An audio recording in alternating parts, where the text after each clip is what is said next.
더 이상은 팔 수 없습니다. 이란의 미사일이 비처럼 쏟아지던 그 방, UAE가 백지 수표를 내밀며 매달렸을 때 한국이 던진 대답은 단 한마디였습니다. 돈을 아무리 더 주셔도 안 됩니다. 동맹이 등을 돌린 걸까요? 아니었습니다. 진짜 충격은 그 다음이었습니다. 비싼 미사일은 이제 사지 마십시오. 대신 지금 필요한 무기를 그냥 빌려드리겠습니다. 이 한마디에 갑질하던 미국 무기상의 얼굴이 굳어버렸고 중동 전체가 술렁이기 시작했습니다. 한국은 위기를 돈으로 계산하는 나라가 아니었습니다. 한돈 몇만 원짜리 포탄으로 수백 대의 드론을 갈아버린 그 방, 그리고 사막 한가운데서 드러난 진짜 형제의 의미. 도대체 그날 무슨 일이 벌어진 걸까요? 지금 그 이야기를 시작하겠습니다. 그 전에 잠깐 이야기를 시작하기 전에 구독과 좋아요 눌러주시면 정말 감사하겠습니다. 어디에서 듣고 계신지도 댓글에 남겨주시고 함께 해주세요. 저는 타리크 빈 자이드입니다. 아부다비 국방부 지하 150m 아래에 위치한 최고 기밀 벙커, 그 합동작전 통제실 한가운데에 저는 망연자실하게 서 있었습니다. 사방이 거대한 대형 스크린으로 둘러싸인 그 서늘한 공간에는 오직 기계들이 뿜어내는 낮고 기분 나쁜 진동음만이 가득했었죠. 새벽 2시 강력한 에어컨 바람에 어깨가 시릴 법도 한데 제 이마와 등줄기에서는 쉴 새 없이 식은땀이 쏟아져 내리고 있었습니다. 제 눈앞에 펼쳐진 메인 스크린 한가운데를 가로지르는 작고 붉은 점들. 처음 레이더에 포착되었을 때만 해도 그건 그저 10개 남짓한 불빛에 불과했습니다. 그런데 그 붉은 점들이 20이 되고 30이 되고 순식간에 100개를 훌쩍 넘어 스크린 전체를 새까맣게 뒤덮는 순간 제 옆에 서 있던 수십 명의 작전 참모들의 얼굴에서는 약속이나 한 듯 핏기가 하얗게 가시고 말았습니다. 탄도 미사일 174발, 순항 미사일 8발, 그리고 하늘을 까맣게 뒤덮은 자폭 드론 689대. 이란 혁명수비대의 악명 높은 카셈 사령관이 이 고요한 새벽에 우리를 향해 미친 듯이 쏟아부은 것은 단순한 무기의 집합체가 아니었습니다. 그것은 우리 조국 UAE의 찬란한 심장, 세계가 부러워하는 기적의 도시. 두바이를 아예 지도상에서 영원히 지워버리겠다는 끔찍하고도 노골적인 사형 선고였던 것이죠. 아부다비 군사기지에서 두바이 시내까지의 직선거리는 고작 130km 남짓에 불과합니다. 마하의 속도로 날아오는 저 끔찍한 불덩어리들이 우리 무고한 국민들의 머리 위로 떨어져 내리는데 걸리는 시간은 아무리 길게 잡아도 겨우 3분에서 4분 남짓이었습니다. 그 짧디-짧은 3분이 우리 선조들이 수십 년간 사막의 모래바람을 맞아가며 피땀 흘려 쌓아 올린 이 나라의 명운을 완벽하게 가르는 벼랑 끝의 카운트다운이었던 겁니다. 그 숨이 턱턱 막히는 공포의 순간 저는 무의식적으로 떨리는 손을 들어 손목시계를 내려다봤습니다. 돌아가신 아버지께서 오래전 제게 물려주신 낡은 롤렉스 시계였죠. 아버지는 생전에 제게 늘 이런 말씀을 하셨습니다. 타리크, 명심하거라. 이 척박하고 잔인한 사막에서 가장 귀한 것은 목을 축여줄 오아시스의 물이 아니라 사람과 사람 사이에 변치 않는 굳건한 신뢰란다. 진짜 목숨이 오가는 위기가 닥쳐봐야 비로소 진짜 친구의 맨 얼굴이 보이는 법이지. 하지만 스크린 속 수백 개의 붉은 점들이 사신의 낫처럼 우리를 향해 미친 듯이 쏟아지는 그 절망적인 밤, 제 곁에 진짜 목숨을 걸어줄 친구가 과연 존재하기는 하는 것인지 덜컥 겁부터 났습니다. 최고 위급 장성인 합동방공사령관이라는 거창한 금빛 계급장을 어깨에 달고 있었지만 제 조국을 향해 무자비하게 날아오는 수백 발의 불덩어리들 앞에서 제가 할 수 있는 일이라곤 그저 두 눈을 질끈 감고 신에게 제발 살려달라고 간절히 기도하는 것뿐이었으니까요. 그런데 제 처절한 기도가 채 끝나기도 전 아버지의 시계 초침이 채 한 바퀴를 다 돌기도 전이었습니다.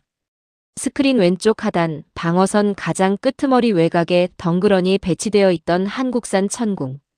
이 포대구역에서 갑자기 눈이 멀어버릴 듯한 강렬한 빛이 솟구치기 시작했습니다.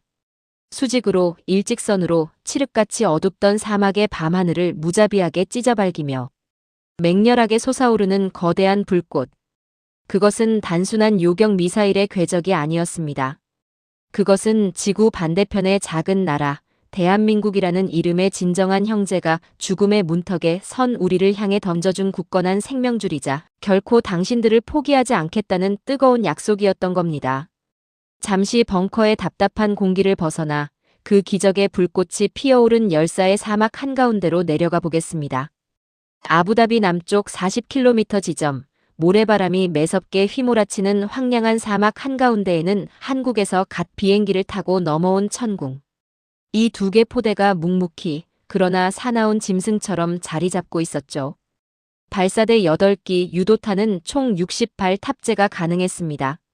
하지만 그날 밤 실제로 발사관에 장전되어 있던 것은 고작 30여 발에 불과했습니다. 아직 10개 포대 중 8개 포대의 납품이 채 끝나지도 않은 그야말로 실전 배치가 갓 시작된 턱없이 부족하고 미완성된 상태였기 때문입니다. 고작 30발의 요격탄으로 하늘을 까맣게 덮은 174발의 이란산 탄도 미사일을 정면으로 상대해야 하는 기가 막힌 상황. 서방의 그 어떤 군사 전문가라도 이 숫자를 본다면 헛웃음을 치며 백기를 들었을 완벽한 불가능의 전장이었습니다. 하지만 천궁이의 심장이라 불리는 다기능. 레이더는 이미 사막의 굶주린 매처럼 날카롭고 집요하게 적의 미사일 궤적들을 맹렬히 물고 늘어지고 있었습니다. 탐지, 추적, 피하 식별을 동시에 그것도 단일. 초의 오차도 없이 완벽하게 수행해내는 이 경이로운 한국의 눈. 한 대의 레이더가 마치 수십 개의 정밀한 눈을 가진 괴물처럼 전방위의 위협을 샅샅이 훑고 있었던 것이죠. 첫 번째 유도탄이 지축을 흔드는 굉음을 내며 솟구친 것은 정확히 새벽 2시 7분이었습니다. 음속의 5배, 마하오라는 가공할 속도로 밤하늘의 공기를 찢어버린 천궁의 유도탄은 15km.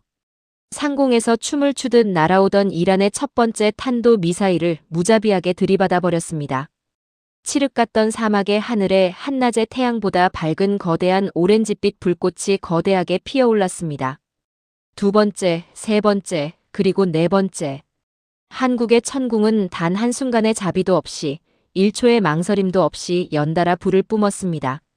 마치 노련한 사냥꾼이 정확히 급소만을 노려 짐승을 숨통을 끊어놓듯 너무나도 냉정하고 완벽하게 단 한 발의 낭비도 허용하지 않고 이란의 미사일들을 밤하늘에서 문자 그대로 벅벅 지워나가고 있었던 겁니다.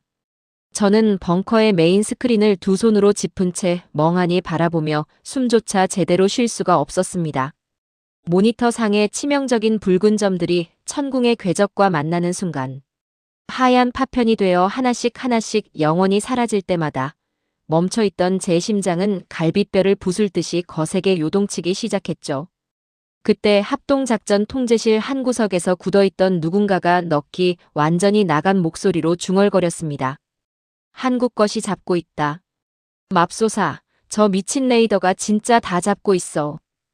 그 옆에 서 있던 30년 경력의 나토 출신 영국 군사고문 하워드 대령은 아예 두 손으로 자신의 머리를 감싸 쥐며 믿을 수 없다는 듯 고개를 미친 듯이 절레절레 흔들고 있었습니다. 오 마이 갓. 세상에, 저건 아시아 반도의 조그만 국가가 뚝딱 만들어낼 수 있는 수준의 미사일 체계가 아니야. 저건 지금 당장 미국의 펜타곤이나 유럽 한복판에 내놔도 단연 세계 최강급이라고. 그 영국 대령의 경악 섞인 외침은 결코 과장이 아니었습니다. 전 세계가 우러러보는 미국의 자랑이라는 사드가 저 높은 상층 고도에서 엉성하게 그물을 치고 한 발에 55억 원이나 하는 비싼 패트리엇이 중고도를 허둥지둥 막아내고 있는 그 피말리는 틈새. 정작 우리 국민들의 머리 위로 떨어지기 직전인 가장 위험하고 치명적인 최후의 보루, 하층 방어구역을 한국의 천궁. 이가 마치 천상의 방패처럼, 철옹성처럼 완벽하게 틀어막고 있었던 것입니다. 그리고 그 피를 말리는 긴장감 속에서 마침내 새벽 4시 23분 길고 끔찍했던 이란의 1차 요격전이 완전히 끝이 났습니다. 무거운 침묵이 내려앉은 합동작전 통제실의 대형 스크린에 최종 방어 수치가 깜빡이며 떠올랐습니다. 천궁 2 발사 수량 약 60여 발. 그리고 그 옆에 거짓말처럼 선명하게 찍힌 기적의 요격 성공률 96%. 96%라는 이 비현실적인 숫자를 한번 가만히 되새겨 보십시오. 미국이 무려 40년이 넘는 세월 동안 천문학적인 달러를 쏟아부어 갈고 닦은 패트리엇. 팩3조차도 실전에서는 감히 100% 장담할 수 없다는 방산업계의 영원한 꿈의 수치입니다.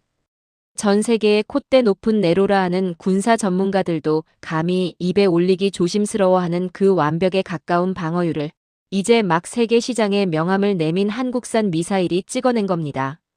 그것도 아직 납품조차 다 끝나지 않아 고작 2개 포대만 덜렁 배치되어 있던 열악하기 짝이 없는 상황 속에서 역사적인 실전 첫 투입만에 전 세계를 조롱하듯 보란듯이 증명해 내버린 것이죠. 탄도 미사일의 궤적과 자폭 드론의 교란. 비행이 벌떼처럼 더럽게 뒤섞여 쏟아지는 극악의 복합 공격 환경 속에서 이 정도의 경이로운 요격률을 보여주다니요. 그런데 저를 포함한 UAE 군 수뇌부들을 진짜로 소름 돋게 만든 숫자는 방어율이 아니라 따로 있었습니다. 바로 눈을 의심하게 만드는 압도적인 가격의 차이였죠. 미국 로키드 마틴사가 자랑하는 최신형 패트리엇 유도탄은 우리가 한 발을 하늘로 쏠 때마다 무려 55억 원이라는 천문학적인 피 같은 국민의 세금이 허공으로 날아갑니다. 하지만 오늘 밤 우리 조국의 심장을 완벽하게 지켜낸 한국의 천궁. 이 유도탄은 한 발에 고작 15억 원 수준이었습니다. 무려 미국산 무기의 4분의 1밖에 안 되는 상식을 파괴하는 경이로운 가격이었던 것이죠. 미국산 미사일의 4분의 1 가격으로 세계 최고 수준인 96%의 실전 요격률을 증명해냈다.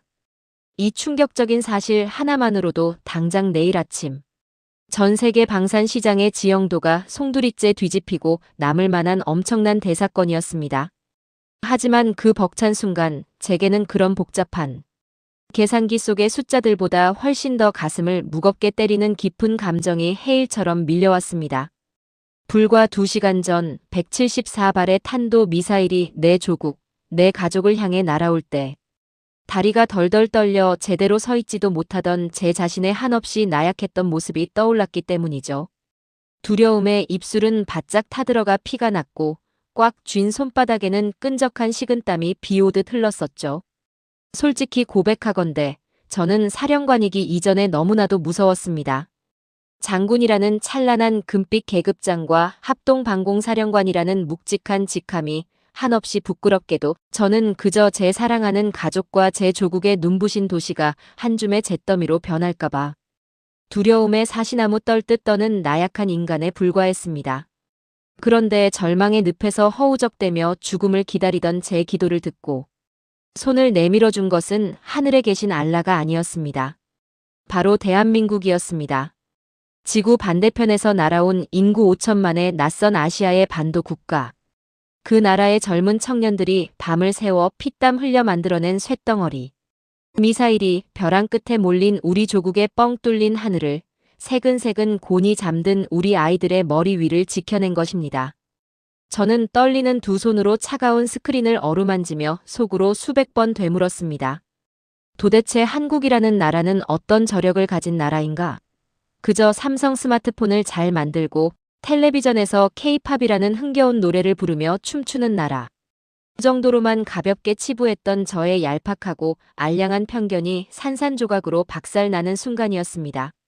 미국 방산업체들이 40년 넘게 독점하며 다듬어온 콧대 높은 패트리엇의 4분의 1 가격으로 실전 첫 투입의 96%의 방어율을 기록하는 기적의 창과 방패를 동시에 만들어내는 나라. 전 세계가 아니 오만방자한 미국조차도 이 무서운 잠재력을 가진 호랑이 같은 나라를 철저하게 무시하고 과소평가하고 있었던 겁니다. 끔찍했던 요격 상황이 완전히 종료되었다는 최종 보고를 받은 직후 저는 벅차오르는 가슴을 주체하지 못하고 지하 벙커의 무거운 철문을 열고 나와 국방부 건물 옥상으로 미친 듯이 뛰어 올라갔습니다. 사막의 지평선 너머로 희스름하게 희망찬 동이 트고 있었죠. 사막의 새벽은 원래 숨막히도록 고요하다지만 그날 아침 제 뺨을 스치는 공기는 유난히도 평화롭고 성스럽게 느껴졌습니다. 저는 심호흡을 크게 한번 하고는 가장 공격이 거셨던 두바이 방향을 향해 조용히 고개를 돌렸습니다. 구름을 뚫고 솟아오른 세계 최고층 빌딩 버즈 할리파의 날카로운 첨탑이 이제 막 솟아오르는 눈부신 아침. 햇살을 듬뿍 받아 금빛으로 찬란하고 아름답게 반짝이고 있었습니다.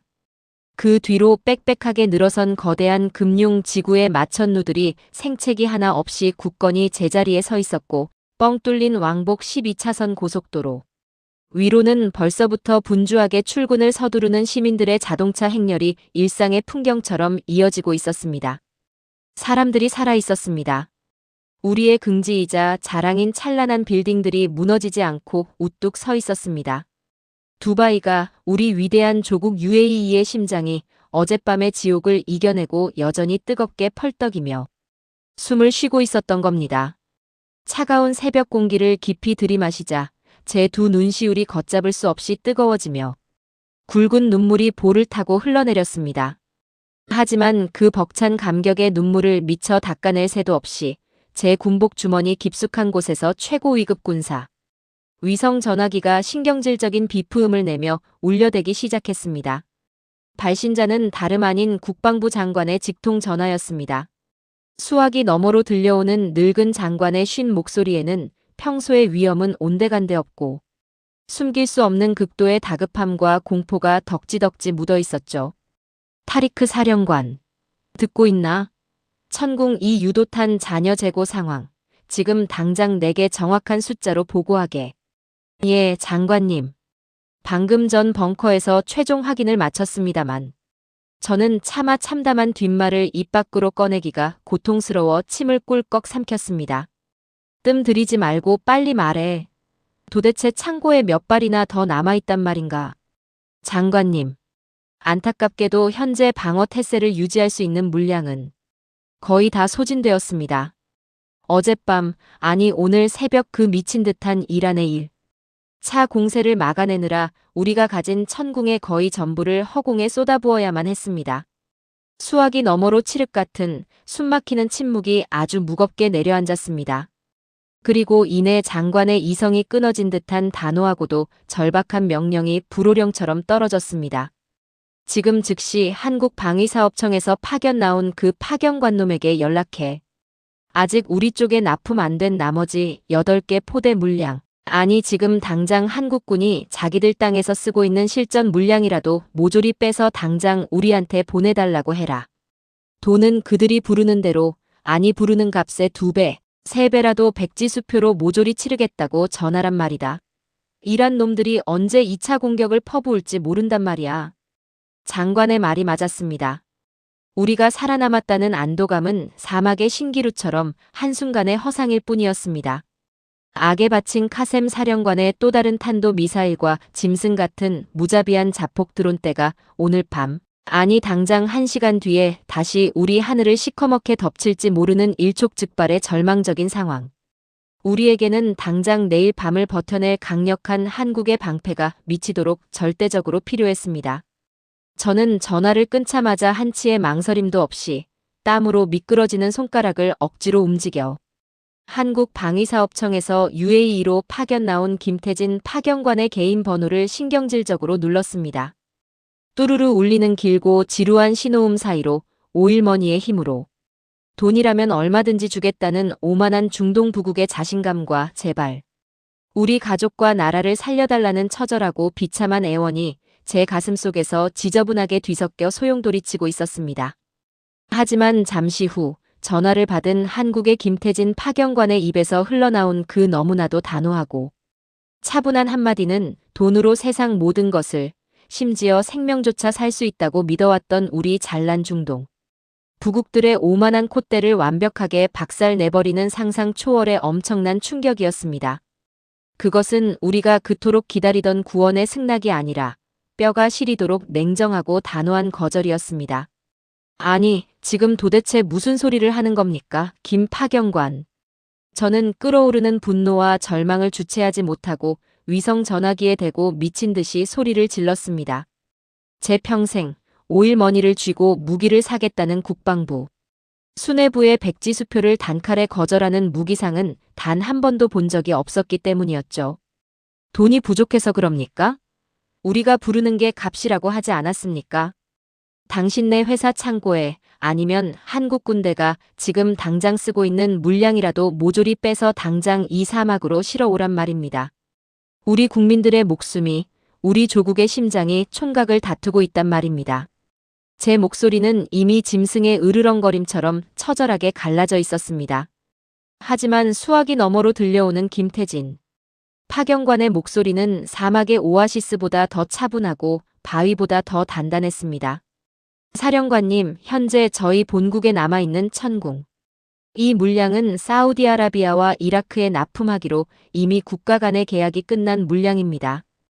돈을 2배, 3배로 더 주신다고 해서 다른 형제 국가들과 맺은 신의를 저버리고 그 물량을 빼돌려 UAE에 팔 수는 없습니다.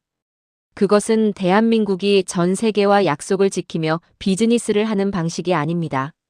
순간 저는 망치로 뒤통수를 3개 얻어맞은 듯 머릿속이 새하얘지고 말았습니다. 돈을 더 준다는데도 남과의 약속 때문에 팔지 않겠다니요. 무기를 파는 장사꾼이 이익보다 신뢰를 먼저 입에 올리다니 이게 도대체 말이나 되는 소리입니까? 20년 넘게 군복을 입고 전 세계에 내로라 하는 방산업체 놈들을 다 만나봤지만 이런 바보 같을 정도로 정직한 거절은 제 인생의 처음이었습니다. 하지만 그 바보 같은 정직함에 감동할 여유조차 제게는 허락되지 않았습니다. 당장 내일 밤 카셈 사령관의 미사일이 다시 날아오면 우리 두바이는 그 찬란한 빌딩들과 함께 영원히 잿더미로 변해버릴 테니까요. 저는 맥없이 전화기를 떨어뜨리고 벙커의 차가운 의자에 털썩 주저앉고 말았습니다. 그리고 멍하니 전술 모니터를 올려다보는 순간 제 등골을 타고 세상에서 가장 끔찍한 소름이 쫙 돋아오르기 시작했습니다. 이란의 진짜 무서운 전략은 탄도 미사일 따위가 아니었기 때문입니다. 화면에 붉은 글씨로 깜빡이는 적의 잔여 전력 데이터. 거기에는 샤헤드 136 자폭 드론 수천 대 대기 중이라는 절망적인 문구가 선명하게 박혀 있었습니다. 여러분, 텔레비전 뉴스에서 한 번쯤 보셨을 겁니다. 잔디깎기 엔진 소리를 내며 느릿느릿 날아오는 그 허접하게 생긴 이란제 드론 말입니다. 그 보잘것없는 드론 한 대의 가격이 얼마인지 아십니까? 대한민국 돈으로 고작 3천만 원 남짓입니다. 외제차 한 대 값도 안 되는 푼돈이죠. 그런데 그 3천만 원짜리 장난감 같은 드론을 하늘에서 격추하기 위해 우리가 치러야 하는 대가는 그야말로 뼈를 깎는 파멸의 액수였습니다.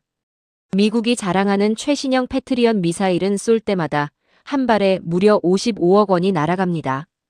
가성비가 좋다는 한국의 천궁 2조차도 한 발에 15억 원이죠. 카셈 사령관은 바보가 아니었습니다. 그는 아주 교활하고 치밀한 악마였던 겁니다. 만약 이란이 오늘 밤 3천만 원짜리 드론 1000대를 떼지어 날려보낸다고 가정해 보십시오. 이란이 쓰는 돈은 고작 300억 원에 불과합니다. 하지만 우리는 그 1000대의 드론을 요격하기 위해 55억 원짜리 패트리엇을 1000발 쏴야 합니다. 무려 5조 5천억 원입니다. 고작 하루. 저녁 하늘에 쏘아 올리는 불꽃놀이 비용으로 수조 원의 국고가 증발하는 겁니다. 모기를 잡겠다고 순금으로 만든 망치를 집어 던지는 꼴이었죠. 방어에 성공한다 해도 이런 피 말리는 소모전이 일주일만 계속되면 우리 UAE는 미사일에 맞아 죽기 전에 국가 경제가 먼저 완벽하게 파산해버리고 마는 지옥 같은 딜레마에 빠져버린 것이었습니다. 가슴을 짓누르는 끔찍한 절망감을 안고 맞이한 바로 그날 아침. 저는 눈을 붙일 새도 없이 급히 군복을 챙겨 입고 아부다비 시내에 위치한 최고급 호텔 리츠칼튼의 비즈니스 라운지로 향했습니다. 미국의 거대 방산업체 록히드 마틴사에서 워싱턴으로부터 직접 날아온 무기. 에이전트 리처드 블랙을 만나기 위해서였죠. 라운지 문을 열고 들어서자마자 저는 짙은 구역질이 올라오는 것을 느꼈습니다. 밤새 죽음의 공포에 떨며 피가 마르도록 벙커를 지켰던 우리들과는 달리 리처드 블랙은 너무나도 여유롭고 화려한 모습으로 소파에 기대어 최고급 에스프레소를 홀짝이고 있었거든요. 맞춤 정장 소매 밖으로 번쩍이는 수천만 원짜리 파텍 필립. 명품 시계, 포마드로 한치의 흐트러짐 없이 빗어넘긴 머리. 그는 피냄새가 진동하는 전장의 군인이 아니라 남의 불행을 담보로 돈놀이를 하는 월스트리트의 흡혈귀 같은 냄새를 풀풀 풍기고 있었습니다. 오, 타리크 사령관님. 어젯밤은 정말 지옥 같았겠군요. 무사히 살아남으신 걸 진심으로 축하드립니다. 그가 악수를 청하며 씩 웃었습니다. 저는 그 가식적인 미소를 무시한 채 소파에 털썩 주저앉으며 단도직입적으로 본론을 꺼냈습니다. 축하 인사 따위는 집어치우시오, 미스터 블랙. 우리에게는 당장 오늘 밤을 버틸 패트리엇 미사일이 시급하오. 가격은 묻지 않겠소. 당장 가용할 수 있는 최고급 패트리엇 포대와 미사일 수백 발을 이 사막으로 실어오시오. 그러자 리처드의 입꼬리가 비릿하게 말려 올라갔습니다. 그는 여유롭게 태블릿 PC를 꺼내 테이블 위에 올려놓으며 말했죠. 사령관님, 우리의 훌륭한 패트리엇 시스템을 추가로 구매하시겠다니 탁월한 선택이십니다. 어젯밤 보셨다시피 하늘을 지키는 데는 미제 무기만 한 게 없죠. 그런데 말입니다. 그가 뜸을 들이며 에스프레소 잔을 내려놓았습니다. 그 찰나의 침묵이 제 목을 조르는 밧줄처럼 느껴졌습니다. 현재 전 세계에서 주문이 밀려 들어와서 로키드의 생산 라인이 꽉 차 있습니다. 오늘 당장 수십조 원짜리 계약서에 서명하시고 성금을 전액 현찰로 입금하신다 해도 납품까지는 최소 1년은 좋게 기다리셔야 합니다. 순간 저는 제 귀를 의심했습니다. 1년이라니요? 당장 내일 밤 우리 국민들이 불타 죽게 생겼는데 1년을 기다리라니. 저는 용수철처럼 자리를 박차고 일어나 테이블을 주먹으로 내리쳤습니다. 당신 지금 제정신이요? 1년이라니. 우리는 지난 40년 동안 당신네 미국 무기를 사는데 수백조 원을 쏟아부은 최고의 귀빈 고객이요. 피로 맺은 동맹이라며 떠벌릴 때는 언제고 나라가 통째로 날아가게 생긴 절체절명의 위기 앞에서 1년을 번호표 뽑고 기다리라는 거요. 제 분노에 찬 고함에 라운지 안에 사람들의 시선이 집중됐지만 리처드는 눈 하나 깜짝하지 않았습니다. 오히려 그는 자신의 비싼 정장 소매에 튄 커피 방울을 짜증스럽게 털어내며 아주 차갑고 오만한 목소리로 제 가슴에 비수를 꽂아 넣었습니다. 타리크 사령관님, 목소리 낮추시죠. 비즈니스의 감정은 없는 겁니다. 미사일은 싸구려 동정심이나 우정 따위로 날아가는 게 아닙니다. 오직 완벽한 계약과 철저한 자본으로만 움직이는 거죠. 어젯밤 한국산 장난감 같은 미사일이 운 좋게 몇 발 맞췄다고 해서 그쪽으로 눈을 돌리시는 모양인데 명심하십시오. 전쟁은 애들 장난이 아닙니다. 확실한 목숨값을 담보하려면 1년을 기다려서라도 진짜를 사셔야죠. 아니면 이란의 드론에 두바이 전체가 불타오르는 걸 구경하시든지요. 그의 오만방자한 말 한마디 한마디가 제 심장을 난도질하는 것 같았습니다. 비즈니스의 감정은 없다. 그렇습니다. 그들의 눈에 우리 UAE는 그저 피 흘리면 돈이 쏟아지는 거대한 지갑에 불과했던 겁니다.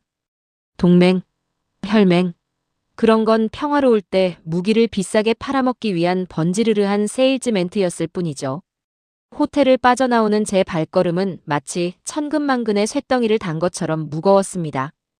호텔 정문을 나서자 42도를 오르내리는 펄펄 끓는 사막의 열풍이 훅 하고 제 얼굴을 덮쳤습니다. 눈부시게 푸른 하늘 아래 저 멀리 두바이의 마천루들이 신기루처럼 일렁이고 있었죠. 저 화려한 황금빛 도시, 우리 아이들이 뛰어놀고 수백만 명의 시민들이 숨쉬는 저 찬란한 일상이 한낱 거품처럼 느껴졌습니다. 미국이 내민 1년이라는 사형 선고장 앞에서 그 수십 년간 쌓아올린 부와 명예가 아무런 쓸모없는 모래알처럼 흩어지는 것 같았죠. 지하 벙커로 참담하게 복귀한 직후 제 멘탈을 완전히 산산조각 내버리는 최악의 정보 보고가 날아들었습니다. 새파랗게 질린 정보참모가 덜덜 떨리는 손으로 위성사진을 건네며 더듬거리듯 말했습니다. 사령관님, 큰일 났습니다. 이란 남부 반다르 아바스 비밀기지에서 대규모 움직임이 포착되었습니다. 카셈 사령관 놈이 샤헤드 자폭 드론 300대를 한꺼번에 발사대에 올렸습니다.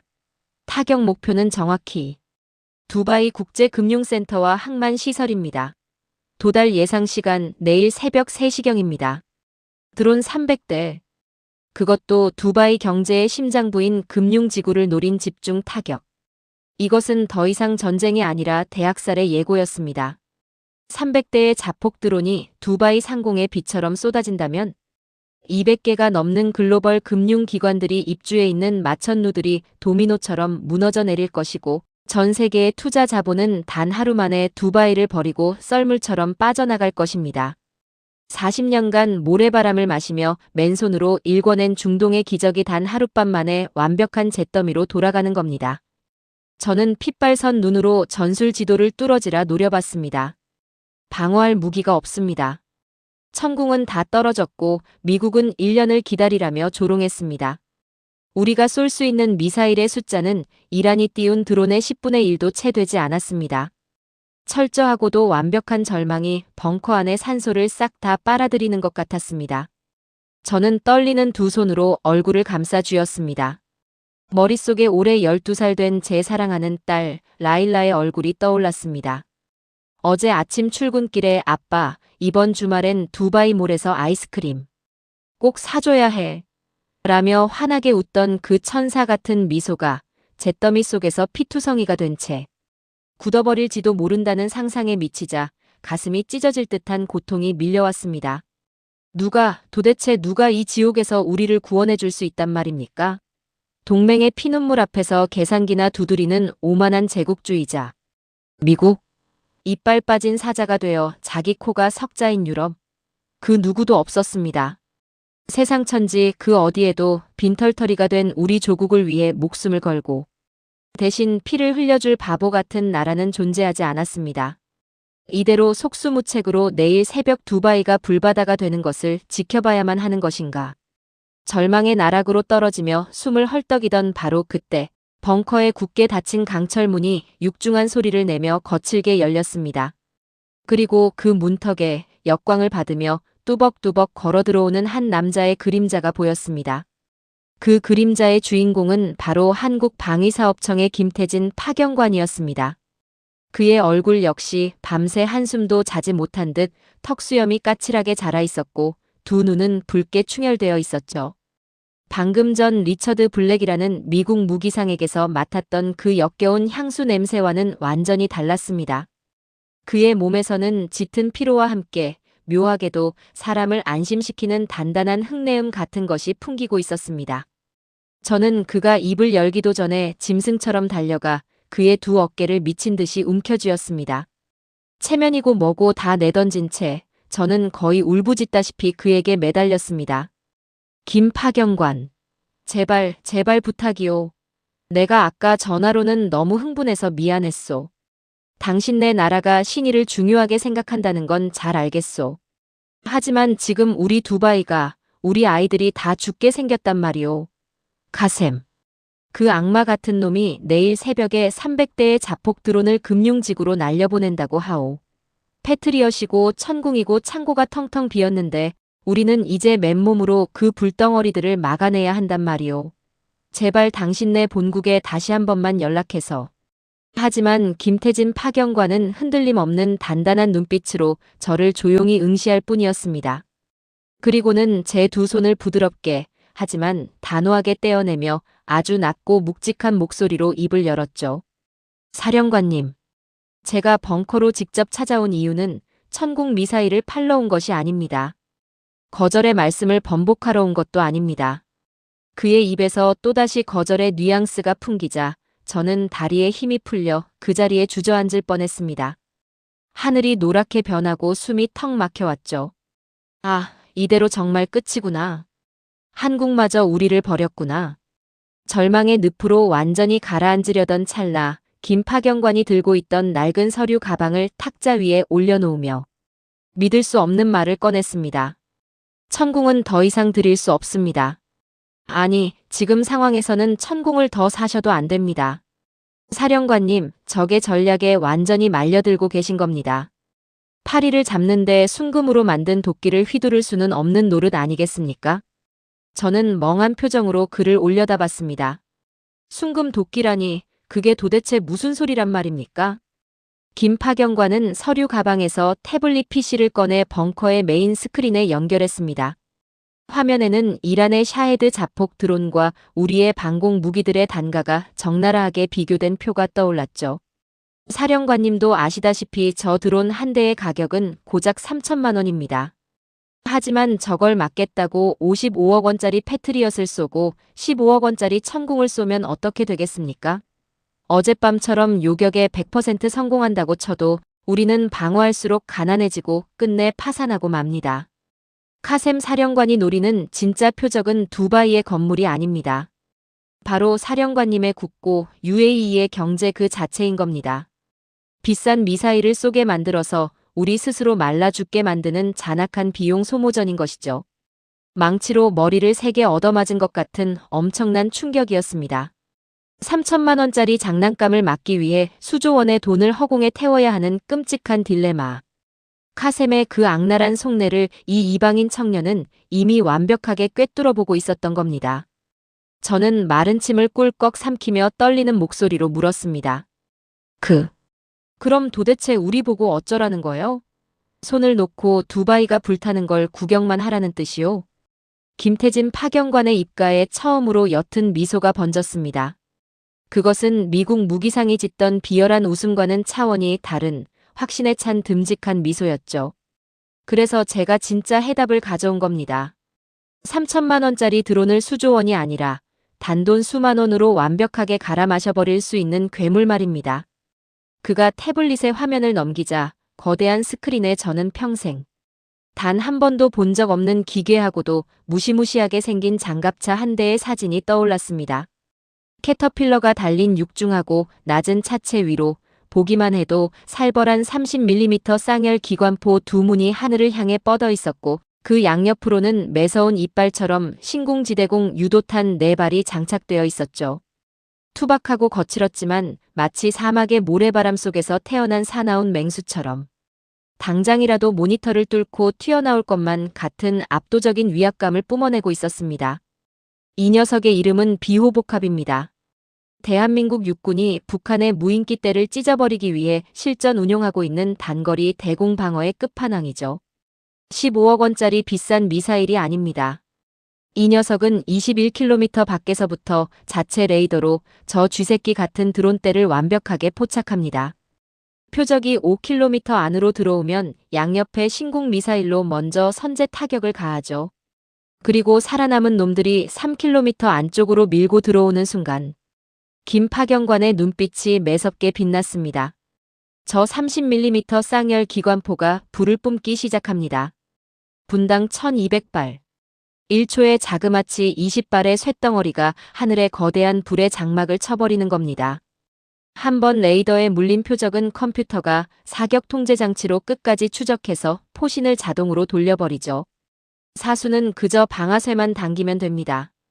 드론 한 대를 격추하는 데 들어가는 기관포탄의 가격은 고작해야 몇만 원 수준입니다. 카셈이 300대를 보내든 1000대를 보내든 우리는 껌값으로 그놈들의 드론을 밤하늘의 폭죽처럼 산산조각 낼 수 있는 겁니다. 분당 1200발의 화망. 몇만 원짜리 포탄으로 3천만 원짜리 드론을 잡아내는 기적의 가성비. 저는 스크린 속의 비호복합을 바라보며 온몸에 전율이 일어나는 것을 느꼈습니다. 이것입니다.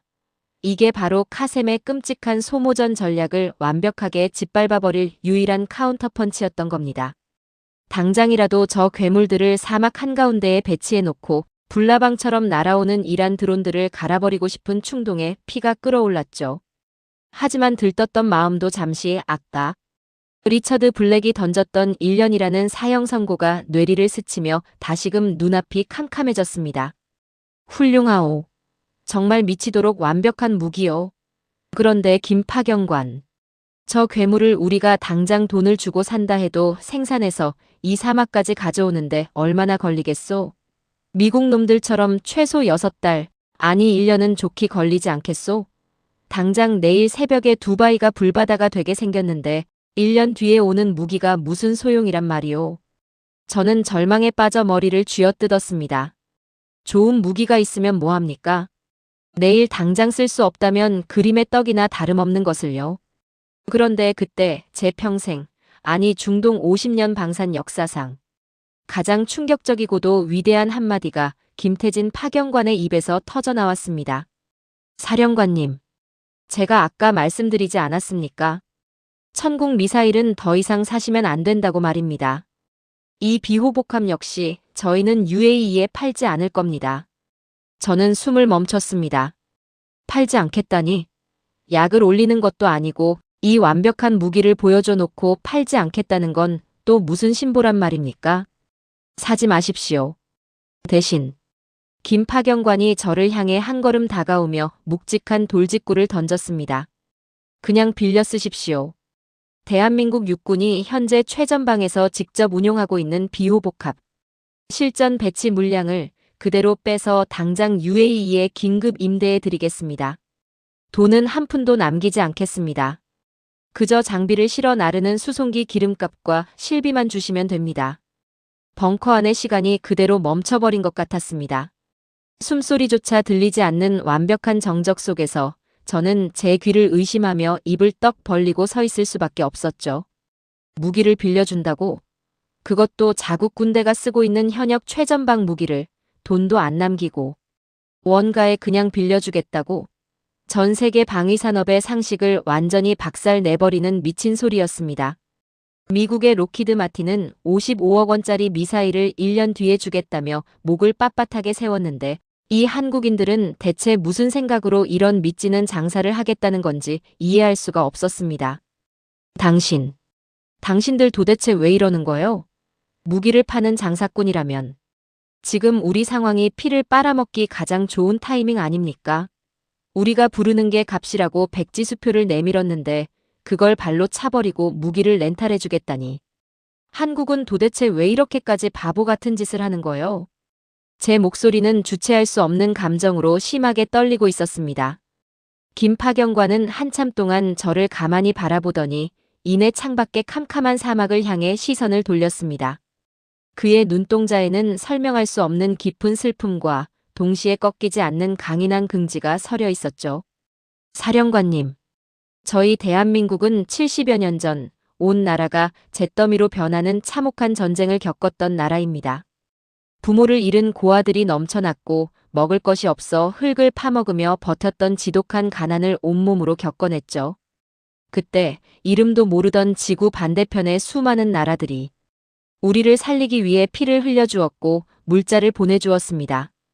그들의 도움과 희생이 없었다면 오늘의 번영한 대한민국은 결코 존재하지 않았을 겁니다.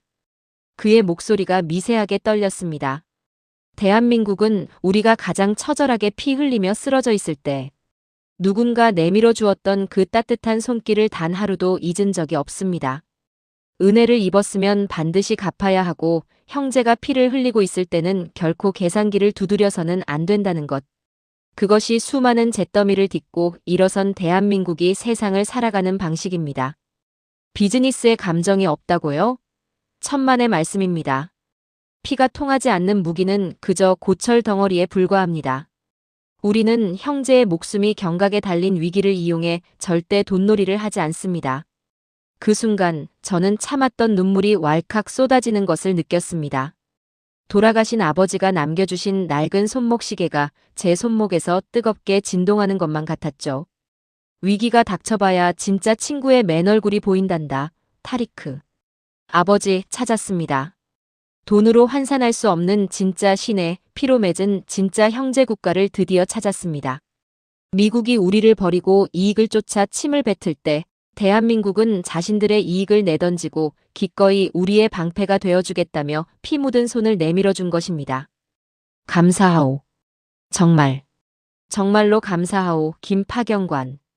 이 은혜는 우리 UAE가 나라가 무너지는 날까지 절대 뼈에 새기고 잊지 않겠소.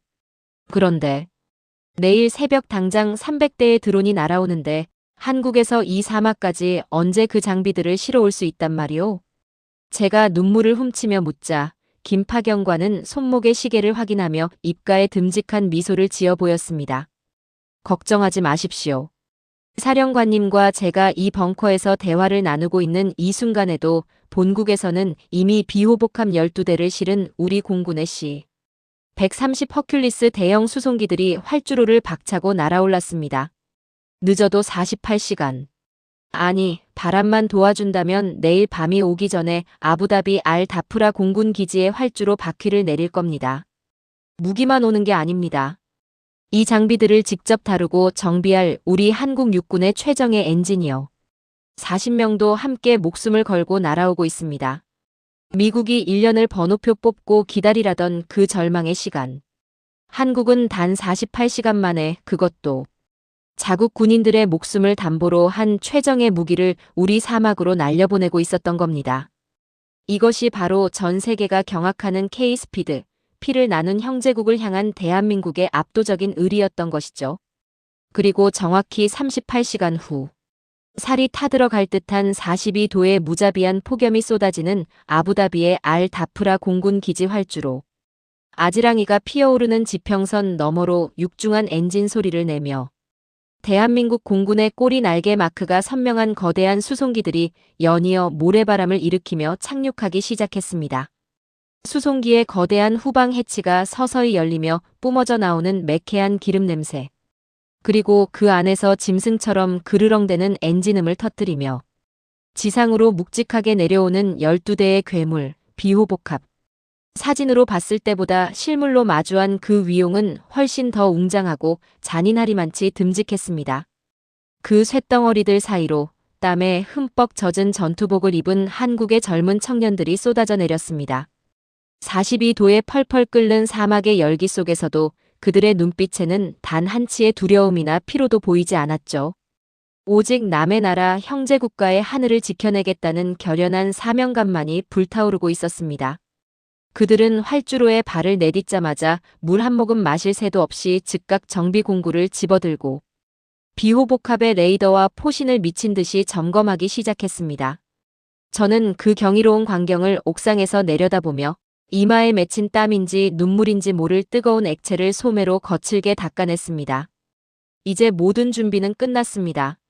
미국의 갑질에도 굴복하지 않았고 카셈의 악랄한 경제 소모전에도 말려들지 않았습니다.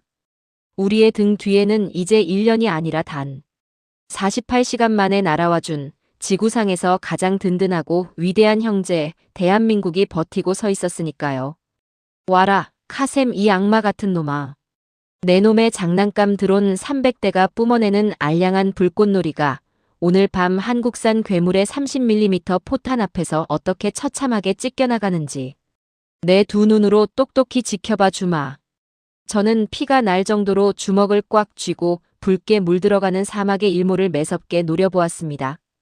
저녁 노을이 핏빛으로 붉게 물든 하늘 너머로 이란의 발사기지에서 날아오른 300대의 죽음의 그림자들이 윙윙거리는 소름 끼치는 진동과 함께 페르시아만을 건너 두바이를 향해 시커멓게 몰려오고 있었습니다. 이제 피비린내 나는 복수와 경이로운 반격의 밤이 시작되려 하고 있었습니다. 새벽 3시 12분. 칠흑 같은 페르시아만의 밤바다를 건너온 죽음의 그림자들이 기어이 우리 UAE의 방공 식별구역을 무자비하게 찍고 들어왔습니다. 합동작전 통제실의 거대한 전술 스크린 위로 피를 머금은 듯한 300개의 붉은 점들이 새까맣게 몰려드는 모습은 마치 지옥의 문이 열리고 악마의 벌떼들이 쏟아져 나오는 것만 같았었죠. 목표는 정확히 두바이의 심장부, 수천조 원의 자본이 숨쉬는 국제금융센터와 천만 시민의 목줄이나 다름없는 제벨 알리 항만 시설이었습니다. 고도 300m에서 1000m 사이를 오르내리며 레이더망을 교란하기 위해 뱀처럼 기어오는 교활한 비행 궤적. 이란의 악명 높은 샤헤드 136 자폭 드론들이 뿜어내는 그 잔디깎기 엔진 특유의 위잉거리는 기분. 나쁜 소음이 두바이 외곽의 방어선에서부터 무전망을 타고 벙커 안으로 소름 끼치게 울려 퍼지기 시작했습니다. 사령관님. 적 드론 선두, 두바이 외곽 20km 지점 도달. 예상 타격 시간까지 고작 7분 남았습니다. 레이더 관제사의 목소리는 이미 공포에 질려 형편없이 쇳소리를 내고 있었습니다. 제 옆에 서 있던 30년 경력의 나토 출신 영국 군사고문 하워드 대령은 새까맣게 물든 스크린을 멍하니 바라보다가 결국 절망적인 한숨을 내쉬며 두 눈을 질끈 감아버리고 말았죠. 타리크 사령관. 오마이 갓, 이건 미친 짓이야. 우린 저것들을 막을 수 없어. 패트리엇이 한 발에 55억 원인데 저 3천만 원짜리 쓰레기. 더미 300대를 무슨 수로 다 요격한단 말인가? 두바이는 오늘 밤 완전히 끝났어. 그의 체념 어린 중얼거림이 벙커 안의 산소를 완전히 말려버리는 듯 했습니다. 300대의 자폭 드론이 동시다발적으로 도심. 한복판에 곤두박질 치는 상상만으로도 온몸의 피가 차갑게 식어버리는 것 같았으니까요. 저는 덜덜 떨리는 손으로 지휘봉을 꽉 쥔 채 모니터 한 구석에 연결된 한국 측 파견관의 통신망만 미친 듯이 노려보고 있었습니다. 바로 그때 지옥의 침묵을 깨고 무전기 너머로 김태진 파견관의 한없이 차분하고 듬직한 목소리가 흘러나왔습니다. 사령관님, 여기는 제1방어 거점의 김태진입니다. 한국 육군 최정예 정비팀과 비호복함 12대 전 거점 전투 배치 완벽하게 끝났습니다. 현재 사격 통제 레이더, 적 드론 편대 300대 전원 로곤 완료했습니다. 카셈의 장난감들이 우리 앞마당에 들어왔군요. 그의 목소리에는 단 한치의 떨림도 공포도 존재하지 않았습니다. 오히려 42도에 펄펄 끓는 사막의 밤 공기 속에서도 먹잇감을 눈앞에 둔 사나운 호랑이처럼 차가운 투기가 뚝뚝 묻어나고 있었죠. 적 선두편대, 거리 10km, 8km, 7km. 관제사의 카운트다운이 제 심장을 망치처럼 때리고 있던 바로 그 순간이었습니다. 거리 5km. 사거리 진입했습니다. 전포대, 신궁지대공 미사일. 발사. 김태진 파견관의 날카로운 명령이 떨어지기가 무섭게 두바이 외곽을 철통같이 에워싸고 있던 12대의 비호복함 양옆에서 시뻘건 불기둥이 맹렬하게 솟구쳐 올랐습니다. 고막을 찢는 듯한 파열음과 함께 사막의 밤하늘을 가르며 날아간 24발의 신궁 미사일이 가장 앞장서서 날아오던 이란의 선두 드론들을 향해 무자비하게 꽂혀 들어갔죠. 하늘 한가운데서 거대한 폭발이 연쇄적으로 터지며 번쩍이는 거대한 오렌지빛 섬광과 함께 두바이의 스카이라인을 노리던 선두 드론. 20여 대가 그 자리에서 형체도 없이 산산조각이 나버렸습니다. 벙커 안에서 숨을 죽이고 있던 참모들의 입에서 짧은 탄성이 터져 나왔습니다. 하지만 놀라기에는 아직 일렀습니다. 비호복합의 진짜 무시무시한 이빨은 아직 드러나지도 않았었으니까요. 신궁 미사일의 일격에서 살아남은 280여 대의 악착 같은 드론대가 동료들의 불타는 파편을 뚫고 기어이 3km. 방어선 안쪽으로 새까맣게 밀고 들어오기 시작했습니다. 적 드론 편대 3km 안으로 진입. 근접 방어선 뚫립니다. 그 절체절명의 순간 김태진 파견관의 서늘한 목소리가 다시 벙커를 울렸습니다. 자, 지금부터가 진짜 한국의 매운맛입니다. 전포대 30mm 쌍열 기관포. 사격 개시. 그의 외침과 동시에 두바이 외곽에 칠흑 같던 사막 전체가 대낮처럼 눈부시게 밝아지며 지축이 흔들리기 시작했습니다. 귀를 찢는 연속 사격음이 사막 전체를 뒤흔들기 시작했습니다. 12대의 비호복합에 장착된 24문의 30mm 쌍열 기관포가 일제히 시뻘건 불을 뿜어내며 미친 듯이 포효하기 시작한 것입니다. 분당 1200발. 1초에 20발씩 쏟아져 나오는 그 가공할 만한 쇳덩어리들이 붉은 예광탄의 궤적을 그리며 밤하늘에 거대한 불의 그물을 쳐버렸습니다. 그것은 단순한 사격이 아니었습니다. 하늘을 완벽하게 찢어발기는 압도적이고도 잔인한 화력의 장막이었던 것이죠. 레이더가 물고 전자광학 장비가 추적하고 사격 통제 컴퓨터가 오차없이 계산해낸 완벽한 탄착군.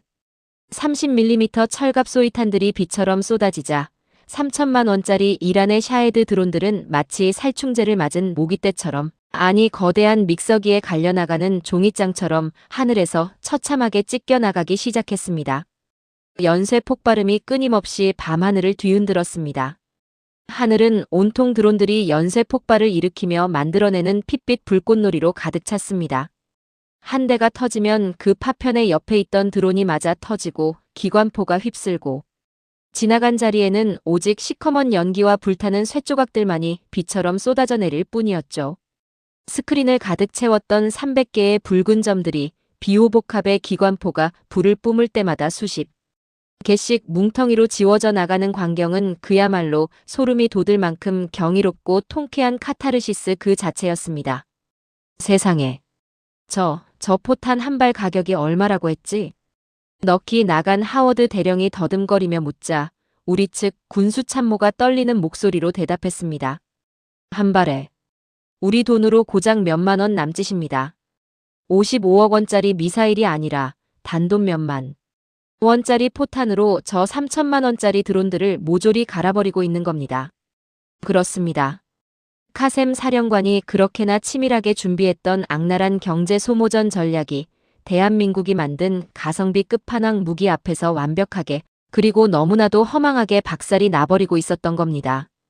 우리가 쏘면 쏠수록 파산하는 것이 아니라 오히려 적이 띄우면 띄울수록 이란의 국고가 바닥을 드러내는 기적 같은 역전극이 사막 한가운데서 펼쳐지고 있었던 것이죠. 약 15분간 이어진 숨조차 쉴 수 없었던 지옥 같은 방어전이 마침내 끝이 났습니다. 기관포의 총열이 시뻘겋게 달아오르고 매캐한 화약 냄새가 두바이 외곽을 가득 채운 가운데 전술 스크린의 최종 요격 결과가 집계되어 떠올랐습니다. 적 드론 300대 발사, 격추 294대, 도달 및 폭발 0대, 자녀 6대는 공중에서 궤도를 잃고 사막 한가운데로 추락. 요격 성공률 무려 98% 이상. 건물 피해 제로, 인명 피해 제로. 벙커 안 곳곳에서 터져나오는 환호성이 천장을 뚫을 듯 했습니다. 합동작전 통제실이 떠나갈 듯한 엄청난 환호성과 박수갈채가 터져나왔습니다. 장군이고 참모고 할 것 없이 서로를 부둥켜 안고 짐승처럼 오열했었죠. 저는 그 자리에 털썩 무릎을 꿇고 앉아 멈추지 않는 눈물을 펑펑 흘리며 두 손을 모아 기도했습니다.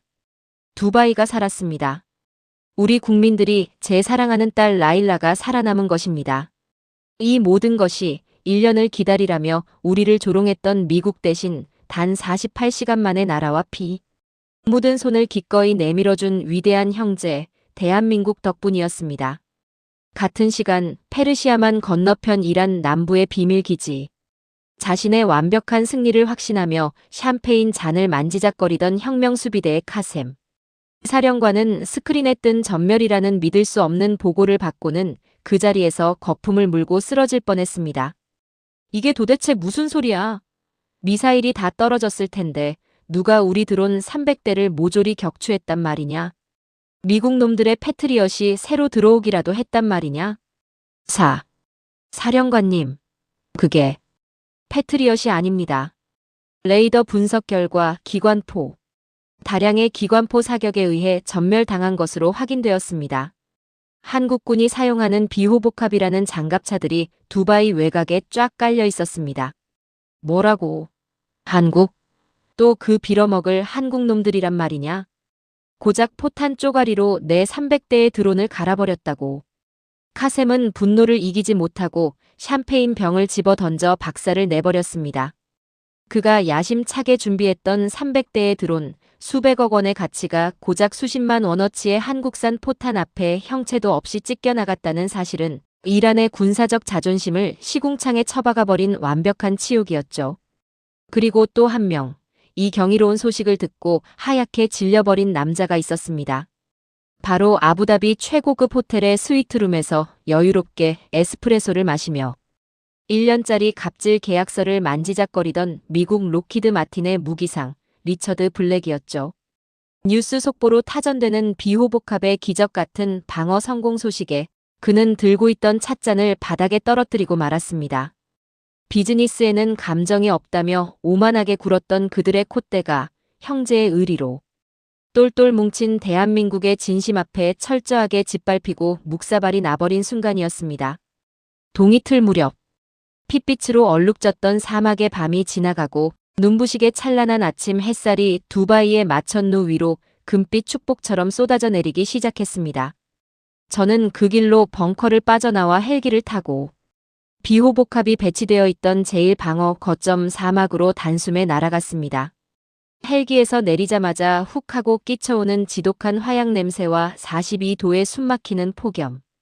그리고 그 열사병이 걸릴 것 같은 사막 한가운데서 온몸이 시커먼 기름때와 땀으로 범벅이 된 한국의 젊은 장병들이 제 눈에 들어왔습니다. 그들은 방금 전 300대의 드론을 작살내고 나라를 구한 영웅들임에도 불구하고 승리에 취해 환호하거나 우쭐대지 않았습니다. 그저 말없이 묵묵하게 시뻘겋게 달아오른 포신을 닦아내고 텅 빈 탄통에 다시 무거운 포탄을 채워 넣으며 다음 전투를 철저하게 준비하고 있을 뿐이었죠. 그들의 부르튼 입술과 땀에 절은 전투복을 보는 순간 저는 그만 참았던 눈물을 다시 왈칵 쏟아내고야 말았습니다. 남의 나라 땅에서 이름도 모르는 외국인들을 살리기 위해 이렇게 목숨을 걸고 밤을 새워주는 사람들. 자기네 이익을 챙기기 위해 백지수표를 걷어차고 오히려 렌탈을 해주겠다던 그 바보 같을 정도로 우직한 진심. 아버지가 말씀하셨던 진짜 신의가 바로 이런 것이었군요. 저는 곧장 김태진 파경관에게 다가가 계급장이고 뭐고 체면을 다 벗어 던진 채 그의 거친 두 손을 덥석 부여잡았습니다. 김 파경관. 아니, 김태진 형제여. 정말 고맙소. 당신들이 우리를 살렸소. 우리 아이들을 살려주었소. 오늘 대한민국이 우리에게 베풀어준 이 위대한 피의 의리를 우리 UAE는 하늘이 두 쪽 나도 절대 잊지 않을 것이오. 제 오열에 가까운 감사 인사에 김태진 파경관은 땀방울이 맺힌 얼굴로 그저 빙긋 웃으며 이렇게 대답했습니다. 사령관님, 형제가 어려울 때 돕는 것은 생색을 낼 일이 아니라 그저 사람으로서 마땅히 해야 할 당연한 도리일 뿐입니다. 대한민국은 약속을 생명처럼 여기는 나라입니다. 우리 국기인 태극기가 이 사막에 펄럭이는 한 당신들의 하늘은 우리가 끝까지 지켜낼 겁니다. 그 담담하고도 묵직한 한마디에 저는 제 평생을 바쳐 지켜온 외교와 국방의 철학을 완전히 뒤집기로 결심했습니다. 그로부터 정확히 일주일 뒤 아부다비의 화려한 대통령궁에서는 전 세계를 발칵 뒤집어 놓은 엄청난 규모의 조인식이 열렸습니다.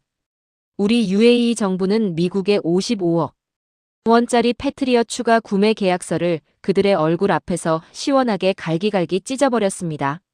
리처드 블랙이 뒤늦게 찾아와 납기를 당겨주겠다며 비굴하게 무릎을 꿇고 매달렸지만 우리는 그를 매몰차게 쫓아내버렸죠.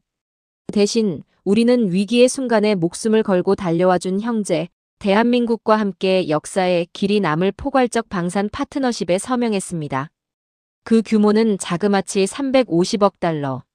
여기에 미래 기술 투자 협력까지 더해 총 50조 원이 훌쩍 넘는 중동 건국 이래 단일 국가로는 최대 규모의 100년짜리 군사혈맹이 체결된 것입니다. 천궁 2추가 도입은 물론이고 비호복합을 비롯한 육해공 전방위 방어체계를 한국과 함께 개발하고 생산하기로 한 것이죠. 돈으로 무기를 사는 시대는 끝났습니다. 우리는 이제 대한민국이라는 위대한 나라의 심장과 기술, 그리고 그 무엇과도 바꿀 수 없는 뜨거운 의리를 50조 원이라는 헐값에 얻게 된 것입니다. 전 세계가 K방산의 압도적인 기술력과 그 밑바탕에 깔린 깊은 신의의 경악을 금치 못하고 있습니다. 저는 타리크 빈 자이드입니다. 저는 확신합니다. 계산기를 두드리는 오만한 제국은 결국 신뢰를 잃고 몰락할 것이나 형제의 피눈물을 닦아주기 위해 기꺼이 손을 내미는 따뜻한 호랑이의 나라. 대한민국은 머지않아 전 세계를 호령하는 진정한 패권국으로 우뚝 설 것이라는 사실을 말입니다. 어떠셨나요, 여러분? 42도에 펄펄 끓는 사막 한가운데서 남의 나라 하늘을 지키기 위해 구슬땀을 흘린 우리 대한민국의 늠름한 청년들, 정말 가슴이 벅차오르고 눈시울이 붉어지지 않으십니까? 저는 이 사연을 읽으면서 생각했습니다. 돈이 최고라고 믿는 이 냉혹한 세상 속에서도 결코 변하지 않는 가치가 있다는 것을요. 70년 전 잿더미가 된 이 좁은 땅덩어리에서 풀뿌리를 캐먹으며 피와 땀으로 나라를 다시 세우셨던 분들. 남에게 진 빚은 절대 잊지 말고 꼭 갚아야 한다고 가르치셨던 우리 어르신들의 그 곱고 바른 정신이 오늘날 저 멀리 중동의 사막 한가운데서 이렇게 위대한 기적을 만들어낸 것이라고 저는 확신합니다. 이 나라를 일구신 어르신들의 눈물겨운 헌신과 거룩한 희생에 다시 한번 깊이 고개 숙여 진심으로 감사드립니다. 여러분의 따뜻한 응원과 공감이 이 채널을 지탱하는 가장 큰 힘이자 보람입니다. 오늘 이야기가 가슴을 울리셨다면 구독과 좋아요 꼭 눌러주시고 댓글로 우리 자랑스러운 K방산 청년들에게 힘찬 격려의 지혜를 한 줄씩 나눠주시길 부탁드립니다. 오늘 하루도 정말 고생 많으셨습니다. 여러분이 흘리신 그 뜨거운 땀방울이 오늘의 눈부신 대한민국을 만들었습니다. 당신은 우리 대한민국의 가장 빛나는 자랑입니다. 편안한 밤 보내십시오. 감사합니다.